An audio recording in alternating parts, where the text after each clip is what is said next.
ದೇವನಹಳ್ಳಿ ತಾಲೂಕು ಕುಂದಾಣ ಹೋಬಳಿ ಜಾಲಿಗೆ ಗ್ರಾಮ ಪಂಚಾಯಿತಿಯಲ್ಲಿ 77ನೇ ಗಣರಾಜ್ಯೋತ್ಸವ ಹಾಗೂ ವಿಶೇಷ ಗ್ರಾಮ ಸಭೆ ನಡೆಯಿತು. ಇದೇ ಸಂದರ್ಭದಲ್ಲಿ ಪಂಚಾಯಿತಿ ಅಧ್ಯಕ್ಷ ಆನಂದ್ ಕುಮಾರ್ 77ನೇ ಗಣರಾಜ್ಯೋತ್ಸವದ ಅಂಗವಾಗಿ ಬಾಬಾ ಸಾಹೇಬ್ ಅಂಬೇಡ್ಕರ್ ಮತ್ತು ಮಹಾತ್ಮ ಗಾಂಧಿ ಅವರ ಭಾವಚಿತ್ರಕ್ಕೆ ಪುಷ್ಪನಮನ ಸಲ್ಲಿಸಿದರು.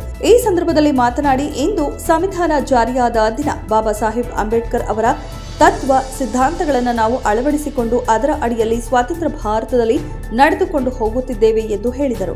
ಈ ಸಂದರ್ಭದಲ್ಲಿ ಗ್ರಾಮ ಪಂಚಾಯಿತಿಯ ಉಪಾಧ್ಯಕ್ಷ ಭವ್ಯ ಪ್ರಶಾಂತ್, ಕಾರ್ಯದರ್ಶಿ ನರಸಿಂಹಮೂರ್ತಿ, ಡಿಇಒ ರಾಜು, ಮರಿಯಪ್ಪ, ವಿಶ್ವಾಸ್, ಮೂರ್ತಿ, ಆನಂದ್, ಭರತ್, ಜಾಲಿಗೆಯ ಸರ್ಕಾರಿ ಹಿರಿಯ ಪ್ರಾಥಮಿಕ ಪಾಠಶಾಲೆ ಮುಖ್ಯ ಶಿಕ್ಷಕಿ ಕೃಪಾ ಮತ್ತು ಸೋಮಣ್ಣ, ವಿದ್ಯಾರ್ಥಿಗಳು ಹಾಗೂ ಊರಿನ ಗ್ರಾಮಸ್ಥರು ಈ ಕಾರ್ಯಕ್ರಮದಲ್ಲಿ ಹಾಜರಿದ್ದರು.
बोलो भारत माता की, महात्मा गांधी जी की, जवाहरलाल नेहरू की, नेताजी सुभाष चंद्र बोस की, डॉक्टर बी.आर. अम्बेडकर जी की, वंदे वंदे।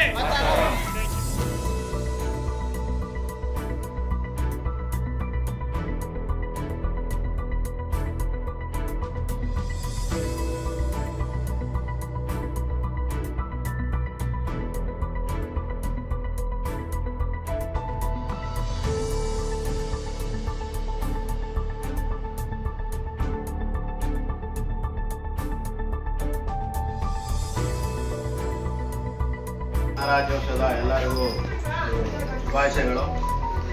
ಇವತ್ತು ನಮಗೆ ಸಂವಿಧಾನ ಜಾರಿಯಾದ ದಿನ. ನಾವು ಎಲ್ಲರೂ ನಮ್ಮ ದೇಶದಲ್ಲಿ ಎಲ್ಲರೂ ಸುಂದರವಾಗಿ ಜೀವನ ಮಾಡಿಸೋದಕ್ಕೆ ನಮಗೆ ಒಂದು ಅಡಿಪಾಯವನ್ನು ನಮ್ಮ ಡಾಕ್ಟರ್ ಬಿ.ಆರ್. ಅಂಬೇಡ್ಕರ್ ಅವರು ಹಾಕ್ಕೊಟ್ಟಿದ್ದಾರೆ. ಆ ಹಾದಿಯಲ್ಲಿ ಎಲ್ಲರೂ ನಾವು ನಡ್ಕೊಂಡು ಹೋಗ್ತಾ ಇದ್ದೀವಿ. ಕೆಲವರಿಗೆ ನಮ್ಮ ಹಿಂದೂ ಧರ್ಮದಲ್ಲಿ ಗ್ರಂಥಾಲಯ ಬಂದು ಭಗವದ್ಗೀತೆ, ಕ್ರಿಶ್ಚಿಯನಲ್ಲಿ ಬಂದು ಕುರಾನ್ನು, ಕ್ರಿಶ್ಚಿಯನಲ್ಲಿ ಬಂದು ಬೈಬಲ್ಲು, ಮುಸ್ಲಿಮ್ಸ್ ಬಂದು ಕುರಾನು ಧರ್ಮವನ್ನು ಉಪಯೋಗಗಳನ್ನು ಆಚರಣೆ ಮಾಡ್ತಾರೆ. ಆದರೆ ನಮಗೆ ಶ್ರೇಷ್ಠವಾಗಿದ್ದಂಥ ನಮ್ಮ ಅಂಬೇಡ್ಕರ್ ಹಾಕ್ಕೊಟ್ಟಿರೋಂಥ ನಮ್ಮ ಸಂವಿಧಾನದ ಅಡಿಯಲ್ಲಿ ನಾವೆಲ್ಲರೂ ಸುರಕ್ಷಿತವಾಗಿ ಜೀವನ ಮಾಡ್ತಾರೆ ಅಂತ ಹೇಳ್ತಾ